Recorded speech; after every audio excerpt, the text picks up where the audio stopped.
ప్రభునామానికి మహిమ కలుగును గాక. కూడి వచ్చిన మీ అందరికీ మన ప్రభువును ప్రియ రక్షకుడునైన యేసుక్రీస్తు వారి శ్రేష్టమైన నామంలో శుభములు మరియు వందనాలండి. ఆదికాండం 7వ అధ్యాయాన్ని ప్రారంభించుకుందాం. 7వ అధ్యాయం, ఆదికాండం 7వ అధ్యాయం మొదటి నుంచి 5 వచనాలు చదువుతాను.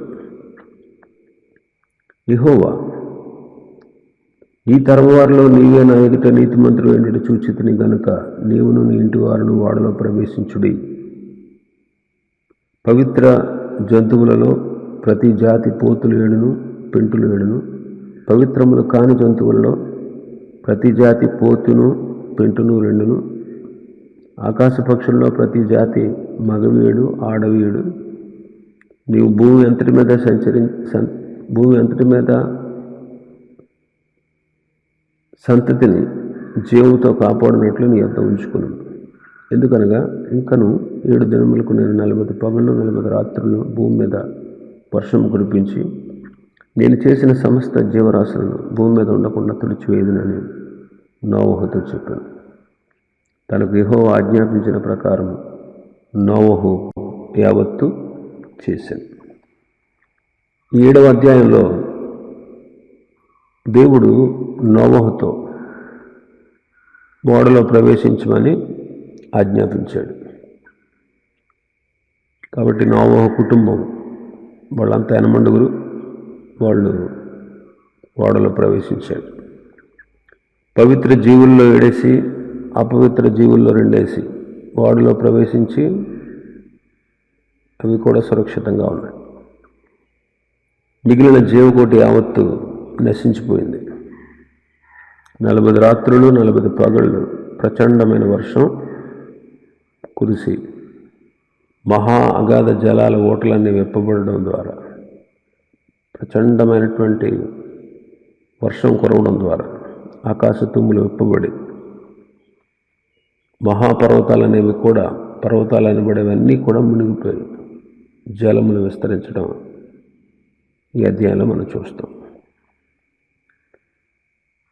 పవిత్ర జంతువుల్లోనూ ప్రతి జాతి పోతులు 7 పెంటులు 7, మిగతా వాటిలో అపవిత్రమైన వాటిలో 2 ఓడలో కాపాడుబడి నిమిత్తం ప్రవేశించాలని దేవుడు ఆజ్ఞాపించాడు. ఈ దినాల్లో కూడా మనుషులందరూ రక్షణ పొందాలి అని దేవుడు పిలుస్తూ ఉన్నాడు, ఆజ్ఞాపిస్తున్నాడు. అపొస్తలుల కార్యములు 17:30 అంటాడు కదా, ఆ అజ్ఞాన కాలమందు దేవుడు చూచి చూడనట్టు ఉన్నాడు. ఎప్పుడైతే అంతటను అందరూ మారు మనసు పొందాలి అంటాడు.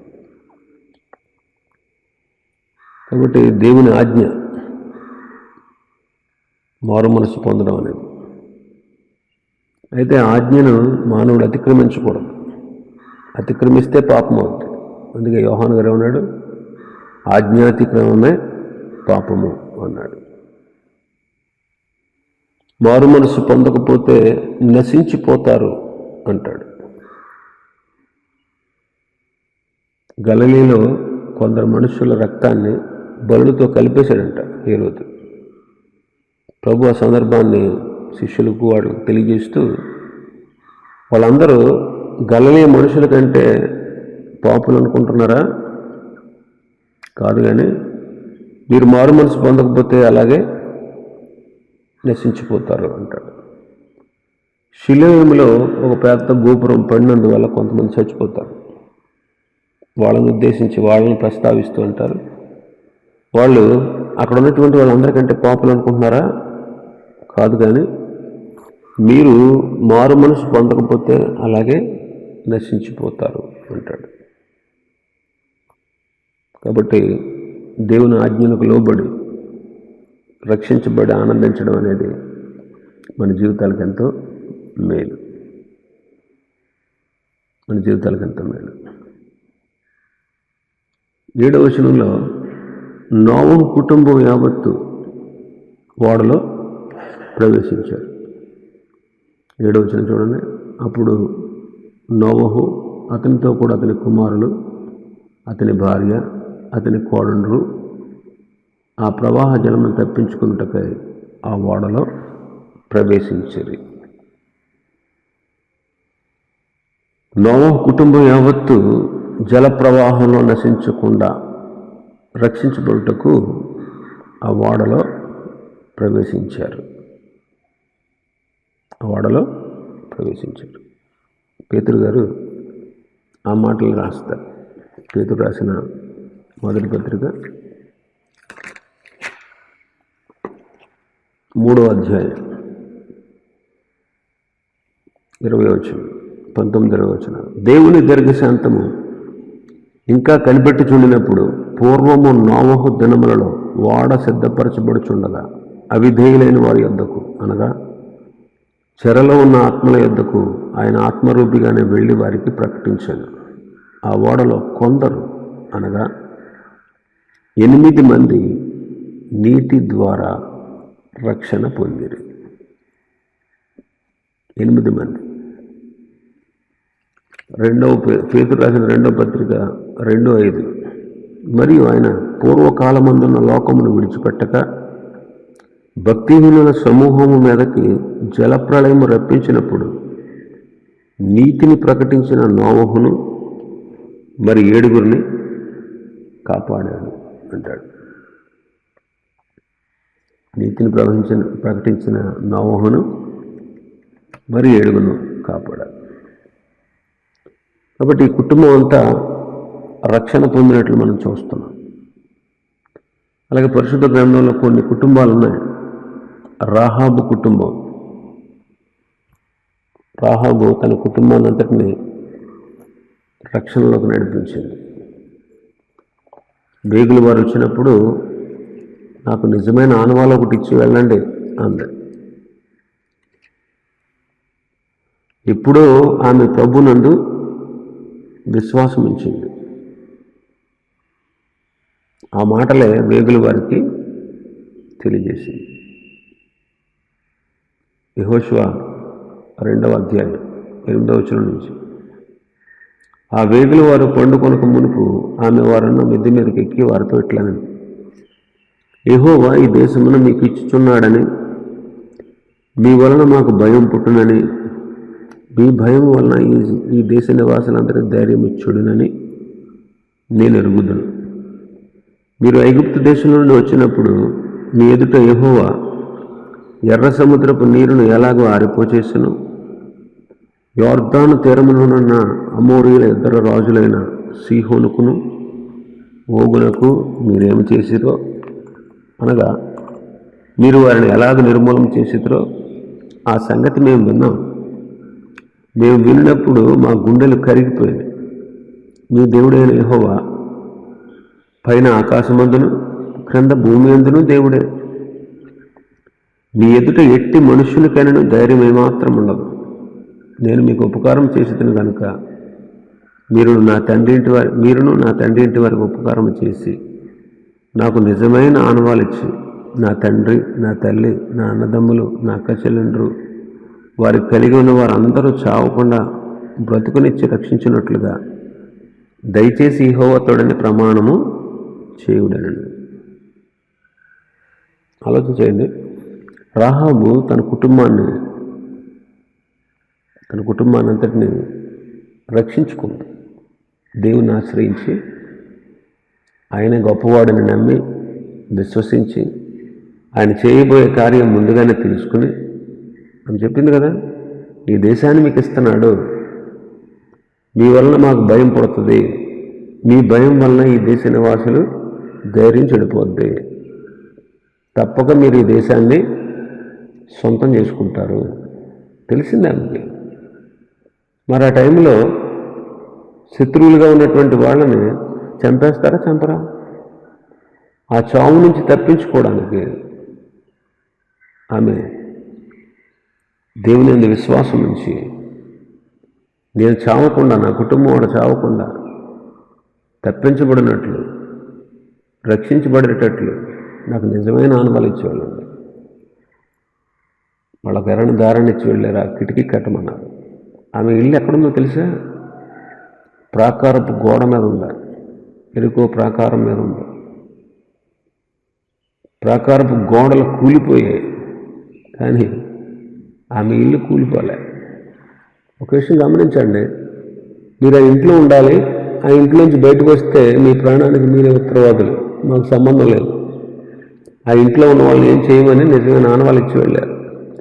ఆ కోట గోడ కూలిపోయేటప్పుడు వారు జయధ్వనులు చేస్తూ కోట గోడ కూలిపోయేటప్పుడు కోట గోడ మీదే ఉందే వీళ్ళ ఇల్లు, ఈ రాహాబు ఇల్లు.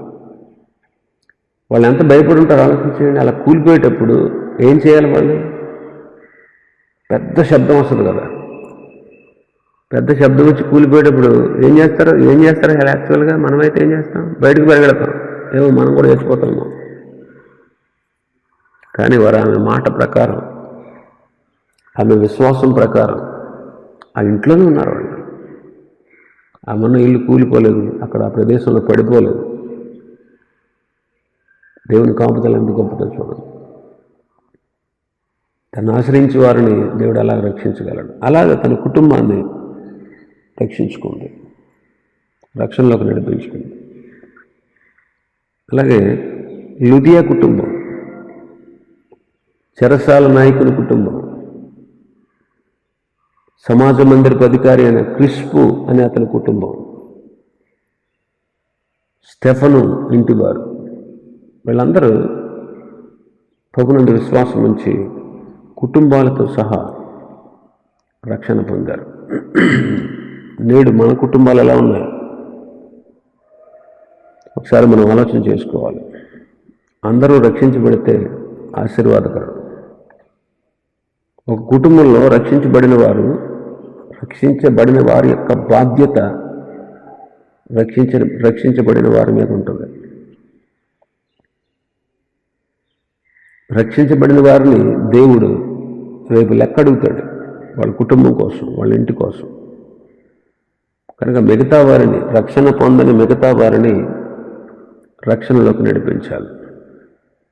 అది మన దేవుని ఆజ్ఞ. మార్కు సువార్త 5వ అధ్యాయంలో చెప్పాడు కదా. మార్కు సువార్త 5వ అధ్యాయం 18-19 వచనాలు. ఆయన ధోని ఎక్కినప్పుడు దయ్యములు పట్టినవాడు ఆయన వద్ద తన్నుండనిమ్మని ఆయనను బతిమాలుకొనను, కానీ ఆయన వానికి సెలవీయక, నీవు నీ ఇంటి వారి యొద్దకు వెళ్ళి, ఎక్కడికి వెళ్ళి? నీవు నీ ఇంటి వారి వద్దకు వెళ్ళి ప్రభుని యందు కనికరపడి నీవు చేసిన కార్యములన్నిటిని వారికి తెలియజెప్పుమనను. వాడు వెళ్ళి యేసు తనకు చేసినవన్నీ తెగపల్లిలో ఆరంభింపగా అందరూ ఆశ్చర్యపడు. నీ ఇంటి వారి వద్దకు వెళ్ళు, నీ ఇంటి వారి వద్ద. 10 పట్టణాల్లో అతని బంధువులు ఉంటారు బహుశా. ప్రభు చెప్పిన మాట, నువ్వు నీ ఇంటి వారి వద్దకు వెళ్ళి 10 పట్టణాల్లో ప్రకటించాడంట, ప్రభు నాకు ఇన్ని గొప్ప కార్యాలు చేశాడని. బహుశా అతని బంధువులందరూ ఉంటారు,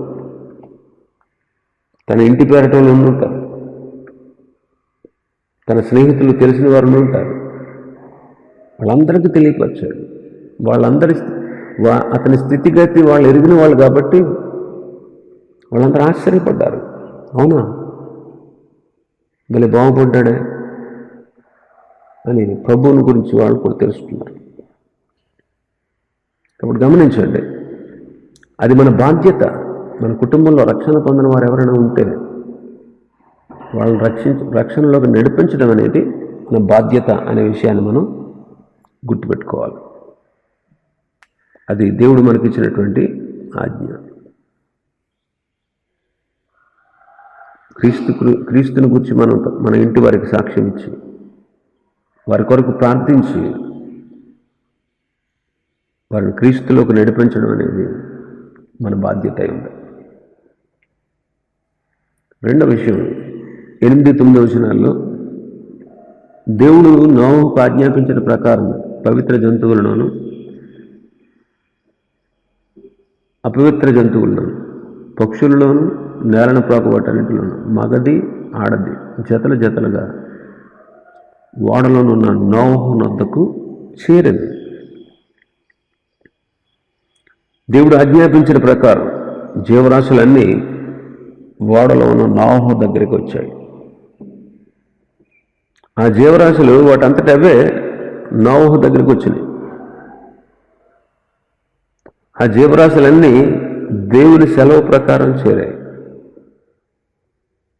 జీవరాశులను సృష్టించింది దేవుడే కాబట్టి ఆయన మాటకు అవి లోబడ్డాయి. బైబిల్లో అక్కడక్కడ జీవరాశులు దేవుని మాటకు లోబడ్డం మనం చూడగలం. సంఖ్యాకాండంలో బిలాం టైంలో గాడిదకు దేవుడు తన వాక్కునిస్తే, మనిషి వాక్కునిస్తే అది మాట్లాడింది.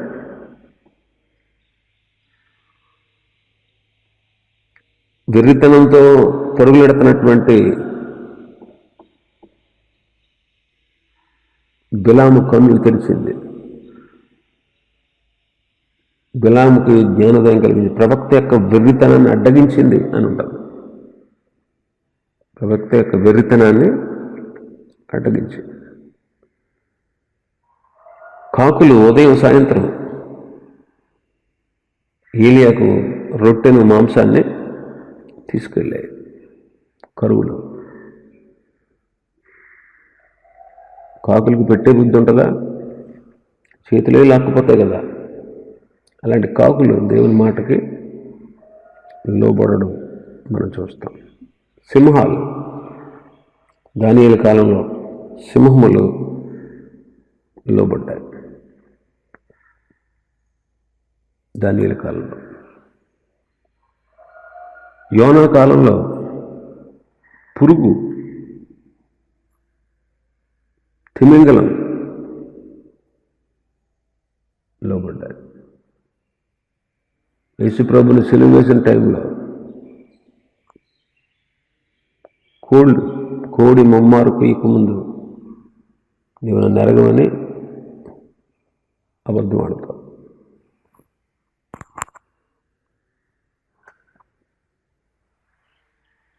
కాబట్టి సమస్త జీవులు ఆయన మాటకు విధేయత చూపుతున్నట్లు మనం చూస్తున్నాం.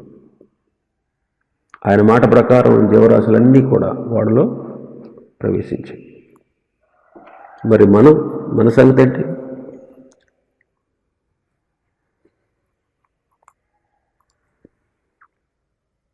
దేవుని మాటకు లోబడుతున్నాం, విధేయత చూపుతున్నాం. జల ప్రవాహాన్ని తప్పించుకోవాలంటే ఓడలో ప్రవేశించాలి. వేరొక మార్గం లేదు. ఊరకే ఉంటే సరిపోదు, లేకపోతే ఓడ వైపు చూస్తే సరిపోదు,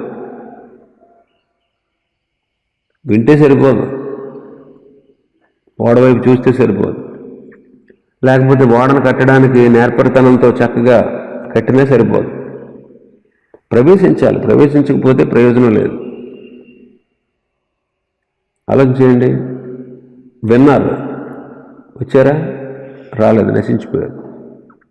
ఓడను కట్టడం చూశారు, చూసిన వాళ్ళు బ్రతికారా? చూస్తే సరిపోదు. ఒకవేళ ఓడను కట్టడానికి నోవహు అతని కొడుకులు సరిపోరు, ఇంకా బయట వడ్రంగా వాళ్ళు వచ్చి ఉంటారు. వాళ్ళు చక్కగా నోవహు చెప్పినట్టు నేర్పడతనంతో కట్టి ఉంటారు. కట్టినా రక్షించబడ్డారా? లేదు.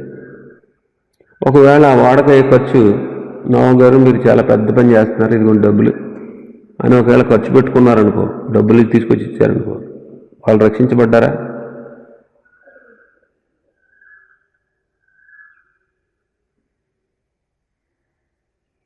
ఓడలో ప్రవేశించకపోతే ప్రయోజనం లేదు. ఆ జల ప్రవాహాన్ని తప్పించుకోవాలంటే ఓడలో ప్రవేశించాలి. అలాగే ఈ దినముల్లో మనం కూడా రక్షించబడాలంటే యేసుక్రీస్తును రక్షకుడిగా దేవుడిగా అంగీకరించాలి. అంతేగాని దర్శన బడిలో చదివిన ప్రయోజనం ఉండదు, ప్రతి ఆదివారం గుడికి వచ్చినా ప్రయోజనం ఉండదు, చర్చిల నిర్మాణం కోసం డబ్బులు ఇచ్చినా ఉపయోగం ఉండదు, దేవుని పని చేసినా ప్రయోజనం ఉండదు. యేసుక్రీస్తు రక్తంలో మన పాపాల పరిహారం కలిగించుకోనంతకాలం, సరైన విశ్వాసం లేకుండా, ఆత్మరక్షణ లేకుండా జీవించినంతకాలం మనకు ప్రయోజనం ఉండదు. ఆయన మీద విశ్వాసం నుంచి రక్షించబడాలి. అది ఆత్మరక్షణ పొందాలి. ఆ నిశ్చయతతో మనం బ్రతకాలి. లోకంలో ఒక సామెత ఉండదు, 99 విద్యలు కలిగినటువంటి నక్కంట ఒకే ఒక విద్య కలిగిన పిల్లిని హేళన చేసి ఆఖరికి పులి నోట పడి చచ్చిందంట. ఇది లోక సామెత. అలాగా ప్రభునందు విశ్వాసం ఉంచకుండా ఎన్ని కలిగి ఉన్నా నిత్య నరకం తప్పదు. కాబట్టి ఒకడు నిత్య జీవం పొందాలంటే ప్రభువుని యేసుక్రీస్తుని ఆశ్రయించాలి. లేకపోతే ఆయన ఎందు ఆశ్రయించడం అంటే విశ్వాసం ఉంచాలి. కుమారుని ఎందు విశ్వాసం ఉంచేవాడు నిత్య జీవం గలవాడు. కుమారుడికి విధేయుడు కానివాడు జీవం చూడడు.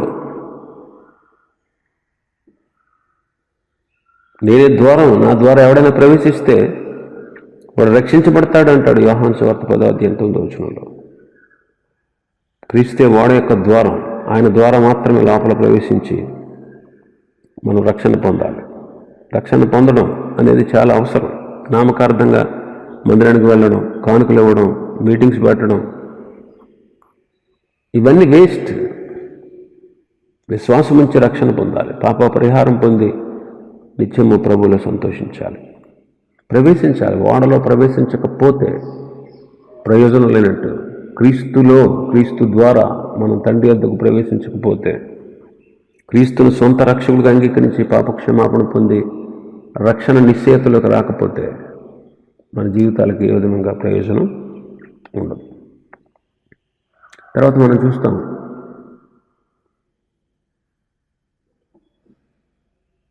పదవచనం, 7 దినములైన తరువాత ఆ ప్రవాహ జలములు భూమి మీదకి వచ్చాను. 7 దినములైన తరువాత జలప్రవాహం భూమి మీదకి వచ్చింది అని చదువుతున్నాం. ఇది దేవుని కృపను సూచిస్తూ ఉంది. 7 దినముల వరకు ద్వారము తెరిచి ప్రజలు ప్రవేశించినట్లు, వాళ్ళకు తరుణాన్ని ఇచ్చి నిరీక్షించినట్లు మనం చూస్తున్నాం. అన్ని జీవరాశులు ప్రవేశించాక కూడా దేవుని కృప ఇంకా కనిపెడతా ఉంది. అయినా ప్రజలు రాలేదు కాబట్టి నశించిపోయారు.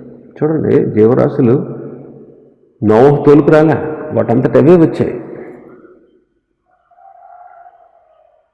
అయినా సరే అది చూసి కూడా ప్రజలు రాలేదు కాబట్టి నశించిపోయారు. అందుకే యెషయా భక్తుడు అంటాడు 65వ అధ్యాయం 2వ వచనంలో, యెషయా గ్రంథం 65:2,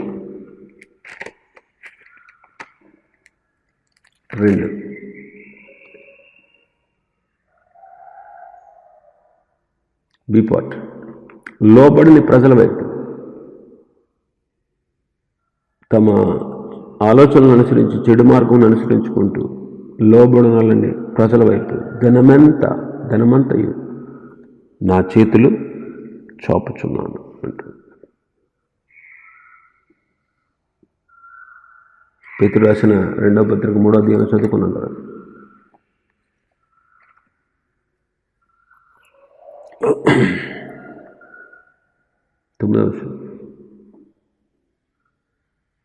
కొందరు ఆలస్యం ఎంచుకున్నట్లు ప్రభు తన వాగ్దానం గురించి ఆలస్యం చేయవాడు కాడు, కానీ ఎవడనూ నశింపవలనని ఇచ్చేయింపక అందరూ మారు మనసు పొందవలనని కోరుచు మీ ఎడల దీర్ఘశాంతము గలవాడై ఉన్నాడు. కాబట్టి ప్రభువు దీర్ఘశాంతం కలిగినవాడు. కాబట్టి క్రీస్తులో ప్రవేశించి రక్షణ పొందడం ఆశీర్వాదం. 11-12 వచనాలు చూద్దాం. నోవహు వయసు యొక్క 600 సంవత్సరాలు 2వ నెల 17వ దినమున మహా అగాధ జలముల ఓట్లన్నీ ఆ దినమందు విప్పబడను. ఆకాశపు తూములు విప్పబడను. 40 పగళ్ళు 40 రాత్రులు ప్రచండమైన వర్షము భూమి మీద కురిసింది. ఈ వచనాల్లో దేవుని యొక్క సర్వాధికారం కనబడుతుంది. అగాధ జలముల ఓటలు ఆ దినమందే విప్పబడ్డాయి. ఆకాశపు తూములు విప్పబడ్డాయి. అగాధ జలములు దేవుని వశములో ఉన్నాయి. ఆకాశము ఆయన వశములో ఉంది. కీర్తనకారుడు అంటాడు 24:1, భూమియు దాని సంపూర్ణతయు లోకమును దాని నివాసులు యెహోవావే అంటాడు. 95 కీర్తన 4వ వచనంలో భూమి అగాధ స్థలములు ఆయన చేతిలో ఉన్నాయంటాడు. 115 కీర్తన 16వ వచనంలో ఆకాశములు యెహోవా వశము అంటాడు. ఎందుకంటే వీటన్నిటిని ఆయన సృష్టించారు. వీటికి సృష్టికర్త ఆయనే. కాబట్టి అవి ఆయన వశంలో ఉంచుకొని ఆయన ప్రతి పని జరిగిస్తాడు. అవన్నీ కూడా ఆయన వశంలో ఉన్నాయి, ఆయన ఆధీనంలో ఉన్నాయి, ఆయనకు లోబడతా ఉన్నాయి. లేకపోతే నాశనమే. అందుకే యెషయా గ్రంథంలో అంటాడు 1వ అధ్యాయం 2వ వచనంలో, యెషయా గ్రంథం 1వ అధ్యాయం 2వ వచనం, యెహోవా మాట్లాడుచున్నాడు, ఆకాశమా ఆలకించు, భూమి చెవియగు, నేను పిల్లలను పెంచి గొప్పవారుగా చేస్తుంది, వారు నా మీద తిరుగుబడి ఉన్నారు. ఆకాశాన్ని భూమిని సాక్ష్యంగా పెడుతున్నాడు. ఆలకించండి, నేను చెప్పే మాటలు ఆలకించండి అంటున్నాడు. కాబట్టి అవన్నీ ఆయన వశంలో ఉన్నాయి, ఆయన వశంలో ఉన్నాయి.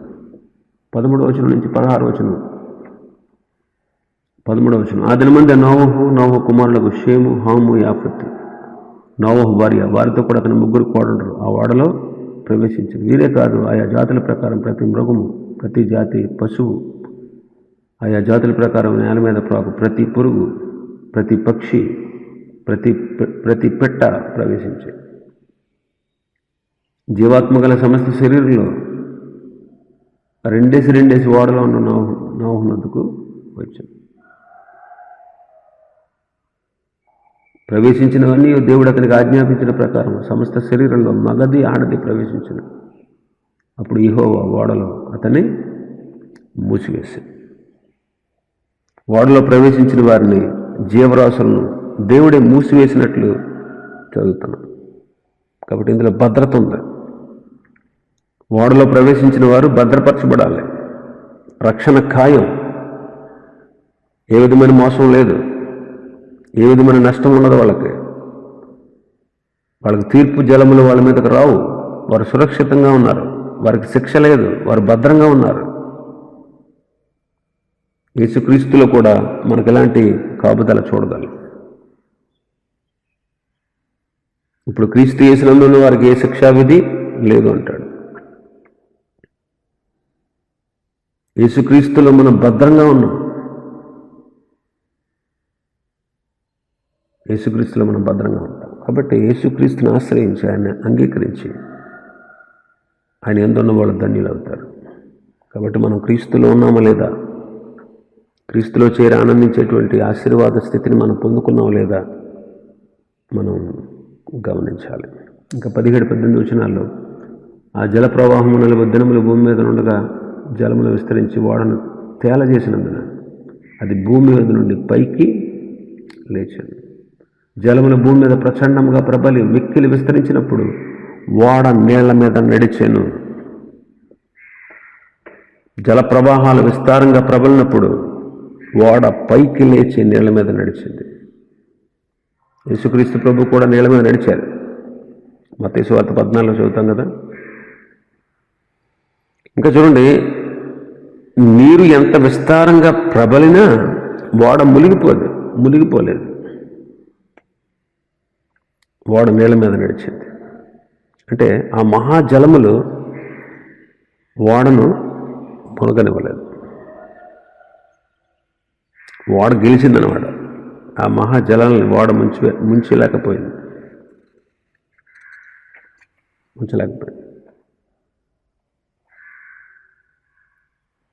ఓడ ప్రభువైన యేసుక్రీస్తుకు సాదృశ్యం అని చెప్పుకున్నాం. మన శిక్ష యావత్తు ఆయన అనుభవించి ఆనాడు జలప్రళయాన్ని భరించి ఓడలో ఉన్న వారిని ఎలాగైతే ఓడ భద్రం చేసిందో యేసుక్రీస్తు ప్రభు కూడా మన శిక్ష యావత్తు ఆయన మీద వేసుకుని మన శిక్ష తొలగించి విజయుడై మరణించి సమాధి చేయబడి తిరిగి లేచాడు. ఆయన మరణాన్ని ఓడించి జయవీరుడిగా లేచాడు. తండ్రి కుడి పార్శ్వం ముందు ఆసీనుడై ఉన్నాడు.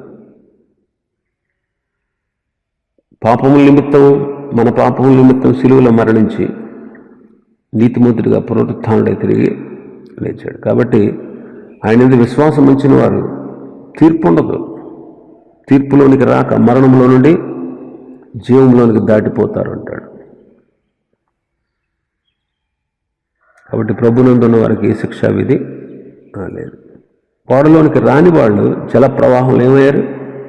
నశించిపోయారు. అయ్యో, నోవహు ప్రకటించినటువంటి వర్తమానం మేము నమ్మలేదే అని అప్పుడు బాధపడి ఉంటారు. ఆ ప్రవాహాలు కొట్టుకుపోతున్నప్పుడు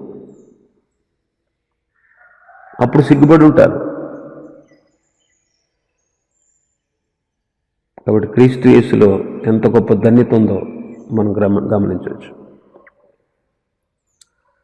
ఆ ఓడ బాప్తీసానికి సాదృశ్యంగా ఉంది. పేతురు మొదటి పత్రిక 3వ అధ్యాయం 20-21 వచనాలు.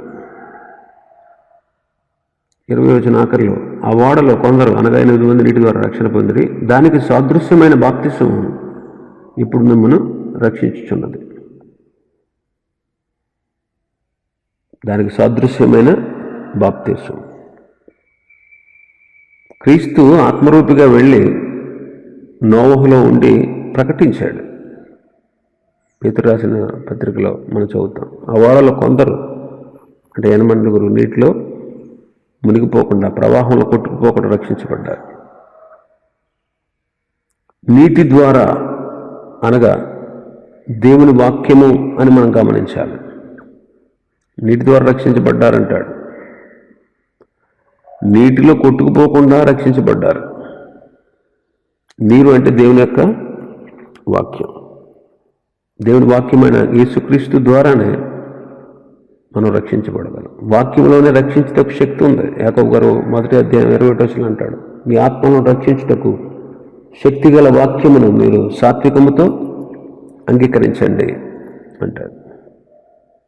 దానికి సాదృశ్యమైన బాప్తిసము ఇప్పుడు మనల్ని రక్షిస్తుంది అంటాడు. అంటే నీళ్ళు బాప్తిసం అని కాదు, నీళ్ళ బాప్తిసం అని కాదు, శరీర మాలిన్యాన్ని కడిగివేయడం కాదు. యేసుక్రీస్తు పునరుత్థానం మూలముగా దేవుని విషయమైన నిర్మలమైన మనస్సాక్షి ఇచ్చి ప్రత్యుత్తరం ఏంటంటే, పునరుత్థానుడైన క్రీస్తునందు విశ్వాసం ఉంచుట ద్వారా మాత్రమే రక్షణ కలుగుతుంది అని అర్థం. అంతేగాని నీటి బాప్తిసం తీసుకుంటే రక్షణ పొందుతామని కాదు. అంటే వాడ మనకి బాప్తిసంకు సాదృశ్యంగా ఉంది అంటే దాని అర్థం ఏంటంటే, ఇప్పుడు ఓడలో ఉన్నారు వీళ్ళంతా 8 క్రింద నీళ్ళే, పైనుంచి కూడా ప్రచండమైన వర్షం కురుస్తూ ఉంది. అంటే ఓడ చుట్టూ నీళ్ళే. అంటే యాక్చువల్గా చెప్పాలంటే వీళ్ళు నీళ్ల మధ్యలో ఉన్నారు. ఎక్కడున్నారు? నీళ్ల మధ్యలో. ఓడలో నీళ్ల మధ్యలో. ఓడ పైన నీళ్ళే, క్రింద నీళ్ళే. పైనుంచి వర్షం ప్రచండంగా కురుస్తుంది, కింద నుంచి నీళ్లు ప్రబలుతూ ఉన్నాయి. అంటే చుట్టూ నీళ్ళున్నాయి. సాదృశ్యంగా దాని సాదృశ్యమైన బాప్తిస్మము అంటాడు. బాప్తిస్మం అంటే బాప్తిస్మం ఇచ్చేటప్పుడు ముంచుతారు నీళ్ళలో ఒక వ్యక్తిని. అంటే సమాధి చేయడం అన్నమాట. నేను చనిపోయాను లోకరీతిగా అని సాక్ష్యం ఇవ్వడం. మళ్ళీ తిరిగి లేపుతారు. ఇదిగో ఇప్పుడు నేను చచ్చిపోయి మళ్ళీ తిరిగి లేచాను. ఎందుకో తెలుసా?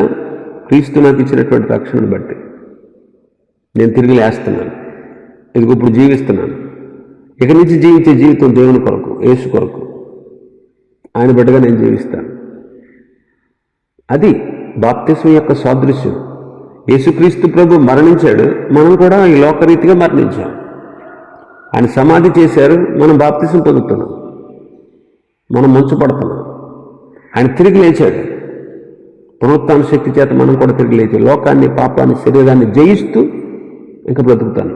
అది బాప్తిసం అంటే యేసుక్రీస్తు యొక్క మరణ పునరుత్థానాల్లో ఏకీభవించడం అన్నమాట. దాన్ని బాప్తిసం అంటారు. కాబట్టి యేసుక్రీస్తు మరణ పునరుత్థానాల్లో ఏకీభవించాలంటే ఆయన వాక్యాన్ని మనం నమ్మాలి, అంగీకరించాలి, వాక్యమందు విశ్వాసం ఉంచాలి. కాబట్టి వాళ్ళు నీళ్లతో కప్పబడ్డారు, తర్వాత నీళ్లలో నుండి బయటకు వచ్చారు. వర్షం ఆగిపోయింది, నీళ్ళ ప్రవాహం తగ్గిపోవడం ప్రారంభించింది, ఓడ ఆరారత కొండ మీద నిలిచింది. వాళ్ళు ఓడలోంచి కొంతకాలానికి బయటికి, భూమి మీద నీళ్లు తగ్గిపోయిన తర్వాత బయటకు వచ్చారు. కాబట్టి ఓడ బాప్తీసానికి సాదృశ్యంగా ఉంది. కాబట్టి ఆ రీతిగా దేవుని వాక్యం అనేటువంటి నీళ్లతో మనం భద్రం చేయబడి ఆ వాక్యమందు విశ్వాసం ఉంచి రక్షణ పొందాలి. ఓడలో ప్రవేశించిన వాళ్ళ గురించి కొన్ని విషయాలు మనం ధ్యానం చేసుకుంటే, ఇంకా 19వ వచనం చూడండి. ఆ ప్రచండ జలములో భూమి మీద అత్యధికముగా ప్రబలినందున ఆకాశం అంతటి కింద ఉన్న గొప్ప పర్వతములన్నీ మునిగిపోయాను. 15 మూరల ఎత్తున నీళ్ళు ప్రచండంగా ప్రబలను కనుక పర్వతములను మునిగిపోయాను. 15 మూరల ఎత్తున నీళ్లు ప్రచండముగా ప్రబలింది. భూమి మీద నుంచి 15 మూరలని కాదు దీని భావం. 19వ వచనంలో గొప్ప పర్వతాలన్నీ మునిగిపోయినాయని చెప్పి 20వ వచనంలో 15 మూరల ఎత్తున ప్రచండముగా నీళ్లు ప్రబలెను అంటే గొప్ప పర్వతాల మీద 15 మూరల ఎత్తు నీళ్లు ప్రవహించాయని దీని భావం. కాబట్టి పర్వతాలన్నీ మునిగిపోయింది. ఆ నీళ్లు గొప్ప పర్వతాల మీద కూడా 15 మూరలు పెరిగినట్లు మనం గ్రహించుకోవాలి. ఎంత గొప్పగా ప్రబలిందో చూడండి ఒకసారి. పర్వతాలు మునిగిపోయినాయి, కానీ ఓడ మునగలేదు, ఓడలో ఉన్నవారు మునగలేదు. ఎన్ని ప్రమాదాలు వచ్చినా, ఎన్ని విపత్తులు వచ్చి సంభవించినా క్రీస్తునందు వాళ్ళు స్థిరంగా ఉన్నారు. వారి మీద ప్రభు చూపినటువంటి ప్రేమ ఇంకెవరూ చూపించలేరు. అంతగా ప్రభు వారిని వారి పట్ల ప్రేమను కనపరిచారు. 21వ వచనం నుంచి మనం చూస్తే, అప్పుడు పక్షులేమి, పశువులేమి, మృగములేమి, భూమి మీద ప్రాకు పురుగులేమి, భూమి మీద సంచరించు సమస్త శరీరులేమి, సమస్త నరులేమి చచ్చిపోయేది.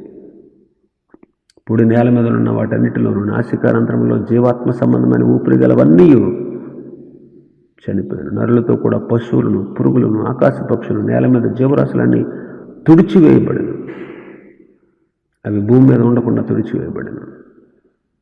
నోవహు అతనితో కూడా వాడలో ఉన్నవి మాత్రము మిగిలి ఉండేది.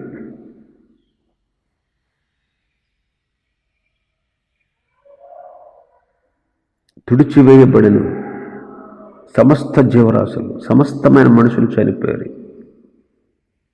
కారణం, వాళ్ళు త్రోసివేసింది దేవుణ్ణి.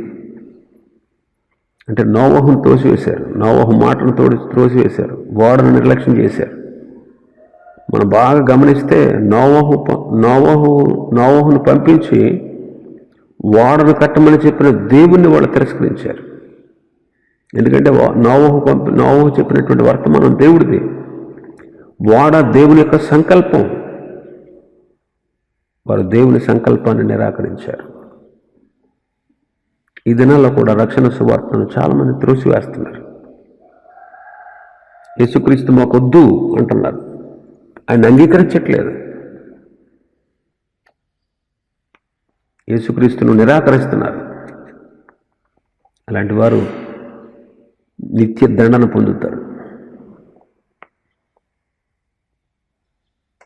కాబట్టి క్రీస్తు రాయబారులుగా ఈ లోకంలో దేవుని నామాన్ని, ఆయన సువార్తను ప్రకటిస్తున్నటువంటి వారి మాటలు మనం విని అంగీకరించి రక్షించబడాలి. ఆ రాయబారులు మనం త్రోసివేస్తే, ఆ రాయబారిని పంపిన అధికారి, ఆ దేవుని మనం త్రోసివేసినట్టే. సువార్త దేవునిది, ప్రకటించేది సువార్థికులైనా, చెప్పబడేది సువార్త అయినా, సువార్తను అందించేవాళ్ళు, ఆ అందించే వర్తమానం ఎవరిది? దేవునిది. అంగీకరించిన వాళ్ళు రక్షించబడతారు, త్రోసివేసిన వాళ్ళు నశించిపోతారు. కాబట్టి యేసుక్రీస్తుని అంగీకరించి, క్రీస్తును ఈ లోకానికి పంపించిన దేవుణ్ణి అంగీకరించి రక్షించబడడం అనేది చాలా శ్రేష్టం. 23వ వచనంలో మనం చూస్తున్నాం, నోవహును అతనితో కూడా ఆ ఓడలో ఉన్నవన్నీ మాత్రము మిగిలి ఉండెను. ఓడకు సమీపంగా ఉన్నవాళ్ళు కాదు, ఓడలో ఉన్నవారు మాత్రమే. చాలా సమీపంగా ఉంటారు. సమీపంగా ఉండడం కాదు, క్రీస్తులో ఉండాలి. అదే శ్రేయస్కరం. ఓడలో ఉన్న వాళ్ళ స్థితిని ఒకసారి ఆలోచించేద్దాం. వాళ్ళకి నాశనం లేదు. ఓడ యేసుక్రీస్తుకు సాదృశ్యం అన్నాం కదా, క్రీస్తులో ఉన్న వాళ్ళకు కూడా ఏం లేదు, నాశనం లేదు. అవి అన్నిటికీ నశించవు అంటాడు యోహాను సువార్తలో 10వ అధ్యాయం 28వ వచనంలో. రెండవది, ఓడలో ఉన్నవారి మీద పడాల్సిన తీర్పు జలములు, ఆ ప్రచండమైనటువంటి ఆ నీళ్లు ఓడ మీద పడ్డాయి. ఆ జలాలన్నింటినీ ఓడే భరించింది. అలాగే యేసుక్రీస్తులో ఉన్న వాళ్ళకి తీర్పు లేదు. క్రీస్తునందున్న వారి యొక్క తీర్పును, వారికి రాబోయే శిక్షను యేసుక్రీస్తు ప్రభు భరించాడు. మూడవది, ఓడలో ఉన్నవారు కాపాడబడుతున్నారు.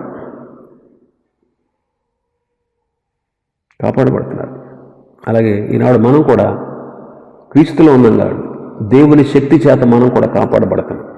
అందుకే యోధా పత్రికలు అంటాడు 24-25 వచనాల్లో, తొట్టిల్లకుండా మిమ్మల్ని కాపాడుటకు తన మహిమ ఎదుట ఆనందముతో నిర్దోషులుగా మిమ్మల్ని నిలబెట్టుటకు శక్తిగల రక్షకుడైన అద్వితీయ దేవుడు అంటాడు. కీర్తన 31 కీర్తనకారుడు అంటాడు, విశ్వాసులను ఆయన కాపాడేవాడు. పాపంలో పడిపోకుండా దేవుని కాపుదల దేవుని పిల్లలకు ఉంటుంది. 31 కీర్తన 20 వచనంలో అంటాడు, మనుషులకు అప్పటపోయేలా వారిని అంటకుండా కాపాడేవాడు అంటాడు. బాధల్లో నుండి, మరణంలో నుండి, నోటి మాట వల్ల కలుగు నొప్పి నుండి దేవుడు కాపుదలిస్తాడు. కాబట్టి ఇలాంటి కాపుదల ప్రభునందున్న వారికి కలుగుతుంది. కాబట్టి దేవుని పిల్లల యొక్క భద్రత ఎంత గొప్పతో చూడండి. ఇంకా నాలుగవది, ఓడలో ఉన్న జీవులకు సమృద్ధి అయిన ఆహారం ఉంది. 6:21లో, మరియు తినుటకు నానా విధములైన ఆహార పదార్థాలు కూర్చుకొని నీ దగ్గర ఉంచుకును, నీకును వాటికి నీ ఆహారమగునని చెప్పారు ప్రభు. నానా విధమైన ఆహారం కూర్చుకోమన్నాడు. అలాగే క్రీస్తులో ఉన్న వారికి సమృద్ధి అయిన ఆహారం ఉంది. అందుకే భక్తుడు అంటాడు, యెహోవా నా కాపరి, నాకు లేమి కలగదు అంటాడు. 34 కీర్తనకారుడు అంటాడు, యెహోవాను ఆశ్రయించే వారికి ఏ మేలు కొద్దువై ఉండదు అంటాడు.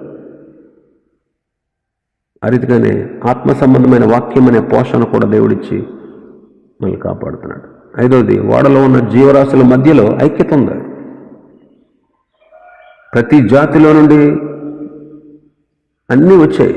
తోడేలు, సింహం, గొర్రె, ఎలక, పిల్లి, పెద్ద పక్షులు, చిన్న పక్షులు అన్నీ. వీటన్నిటికీ దేనికి కూడా విరోధ భావం లేదు. అలాగే యేసుక్రీస్తులో ఉన్న వాళ్ళకి విరోధం ఉండకూడదు. ఆ ఓడలో ఐక్యతగా ఉన్నాయి. ఈ లోకంలో మనం కూడా చూడండి, లోకరీతిగా గొప్ప వాళ్ళు ఉంటారు, తక్కువ వాళ్ళు ఉంటారు, విద్యావంతులు ఉంటారు, పామరులు ఉంటారు, ధనికులు ఉంటారు, దరిద్రులు ఉంటారు, పేదలు ఉంటారు, ఎన్నికైన వారు ఉంటారు, ఎన్నిక లేని వాళ్ళు ఉంటారు. ఎందరున్నా దేవుని బిడ్డల మధ్య ఐక్యత ఉండాలి. ద్వేషములు, అసూయలు ఎన్నడూ ఉండకూడదు. ప్రేమ, ఐక్యత అనేటువంటి బంధాలు కలిగి మనం జీవించాలి. ఇంకా ఆరోది, ఓడలో ఉన్నటువంటి జీవకోటి అంతా దేవుని చిత్తానికి లోబడి ఒక జీవి మరొక జీవిని ముట్టుకోకుండా ఉంది, హాని చేయకుండా ఉన్నాయి. అవి క్రీస్తు చిత్తానికి, తండ్రి చిత్తానికి, దేవుని చిత్తానికి సంపూర్ణంగా లోబడ్డాయి. అలాగే మనం కూడా సంపూర్ణంగా లోబడి జీవించాలి. ఇంకా ఏడవది, ఓడలో ఉన్న వాటికి ఆనందం ఉంది. తీర్పు జలములు ఓడలోకి రావు కాబట్టి వాళ్ళకి ఆనందమే, వాటికి మరణం లేదు. కాబట్టి క్రీస్తులో ఉన్న వాళ్ళకి ఎప్పుడు కూడా ఆనందమే. ఇంకా ఓడలో ఉన్న వాళ్ళకి నిరీక్షణ ఉంది. ఒక దినం మన జలాలు తగ్గిపోతాయి, మళ్ళా మనం భూమి మీద ప్రవేశిస్తాం అనే నిరీక్షణ ఉంది. అలాగే యేసుక్రీస్తులో శుభప్రదమైన నిరీక్షణ ఉంది. మనం క్రీస్తుతో సదాకాలం ఉంటాం. క్రొత్త ఆకాశము, క్రొత్త భూమి కోసం కనిపెడుతున్నాం. నిత్యము ప్రభుతో తరతరాల యుగాలు ఉంటాం. ఇదే ఆనందకరమైనటువంటి శ్రేష్టమైన నిరీక్షణ. ఈ నిరీక్షణ మనకు దేవుడిచ్చి మనల్ని కాపాడుతున్నాడు. ఇంకా 9వది, ఓడలో ఉన్నవాళ్ళు ఈ నూతన యుగంలో ప్రవేశించారు. క్రీస్తులో ఉన్నవాళ్ళు కూడా నిత్య యుగంలో ప్రవేశిస్తారు. వారు ఆ యుగంలో శాశ్వతంగా ఉంటారు. శాశ్వతంగా ఇంకా ప్రభుత్వమే ఉంటారు. కాబట్టి ఈ రీతిగా యేసుక్రీస్తులో మనల్ని దేవుడు ఇన్ని గొప్ప మేళ్లతో నింపుతున్నాడు. ఇంకా మనం కొన్ని విషయాలు ఆలోచన చేస్తే, ఓడలో ఉన్న వాళ్ళకంటే కూడా, ఆ రోజు ఓడలో ఉన్న వాళ్ళకంటే కూడా అత్యధికమైనటువంటి ఆధిక్యతలు, ఆశీర్వాదాలు యేసుక్రీస్తులో ఉన్న వారికి ఉన్నాయి. ఒకసారి చూద్దాం. ఓడలో ఉన్న వాళ్ళకి శరీర మరణం నుండి రక్షణ ఉంది. అయితే క్రీస్తులో ఉన్న వాళ్ళకి శరీర మరణంతో పాటు రెండవ మరణమైన అగ్నిగుండం నుంచి కూడా రక్షణ ఉంది. ఓడలో ఉన్న వాళ్ళకి శరీర సంబంధమైన కాపుదల ఉంది. క్రీస్తులో ఉన్న వాళ్ళకి శారీరకంగాను ఆధ్యాత్మికంగా 2 విధాలైన కాపుదల ఉంది. ఓడలో ఉన్న వారికి శరీర సంబంధమైన పోషణ మాత్రమే ఉంది. కానీ యేసుక్రీస్తులో ఉన్న వారికి శారీరకంగాను ఆత్మీయంగాను పోషణ ఉంది. ఓడలో ఉన్న జీవులకు ఓడలో ఉన్నంతకాలమే ఐక్యత ఉంది. ఓడలోంచి బయటకు వచ్చిన తర్వాత వాటికి ఐక్యత లేదు. అయితే క్రీస్తులో ఉన్న వారికి శాశ్వతమైన ఐక్యత ఉంది. ఓడలో ఉన్న వారికి నిరీక్షణ కొంతకాలమే. క్రీస్తులో ఉన్న వారికి నిరీక్షణ శాశ్వత కాలం. ఓడలో ఉన్నవాళ్ళు ఓడలో నుండి బయటకు వచ్చాక మరణించారు.